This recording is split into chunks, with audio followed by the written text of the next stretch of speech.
पढ़ी लिखी होवे या अनपढ़ होवे जेड़ी फिट आ वने रास आ वने मजा देंदी पई होवे सस चवेंदी पई होवे उंदे नाल शादी कर गिननी अच्छा चाहिए। लव मैरिज होवे अरेंज मैरिज होवे हमेशा वो खाना खाओ जेको देखण से दी तोरे मुंह लालू आवन सोचण से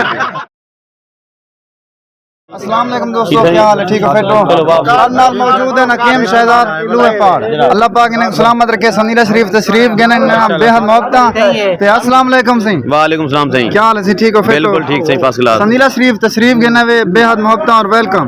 मेहरबानी। सब के ने पहले सागु ए दसे तो क्योंकि माशाल्लाह 4 शादियां कीती देवे जा ते शादी कितनी केरी उम्र करनी चाहिए? हर वेले जे दिल थी मतलब कर गिननी चाहिए।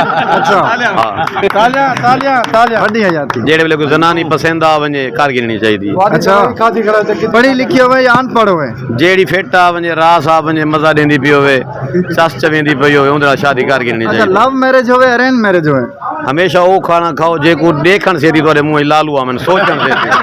अरेंज मैरिज बाबे ने चाचे दी धी नाल परनारी ता पसंद के नहीं 2 बा 80 किलो 85 किलो 100 किलो वजन है वड्डा गोश्त है तुहाडे काम दा कह नहीं कुकू नहीं परनी जना आखने बाबा आप परनी जा अपने कोल बिला तेरी भतरीजी है साडे काम दी कह नहीं असां दा बाबा मुसल्लन के ना तो जेड़ी देखण से दी सारा दिमाग खराब करे। अच्छा पंजवीं शादी दी वे तलाश छीवे हो सकते 5-7 दाबियां कीती बदोमा दसेंदा कहीं ये मुमकिन है।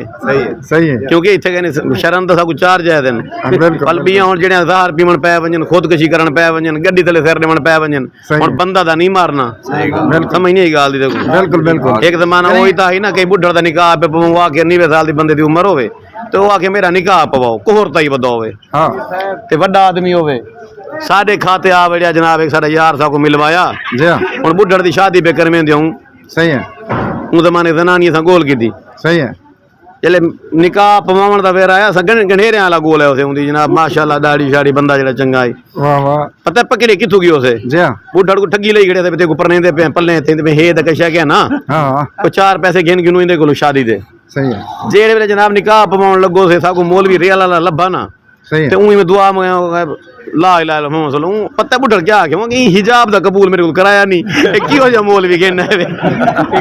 कमाल माफ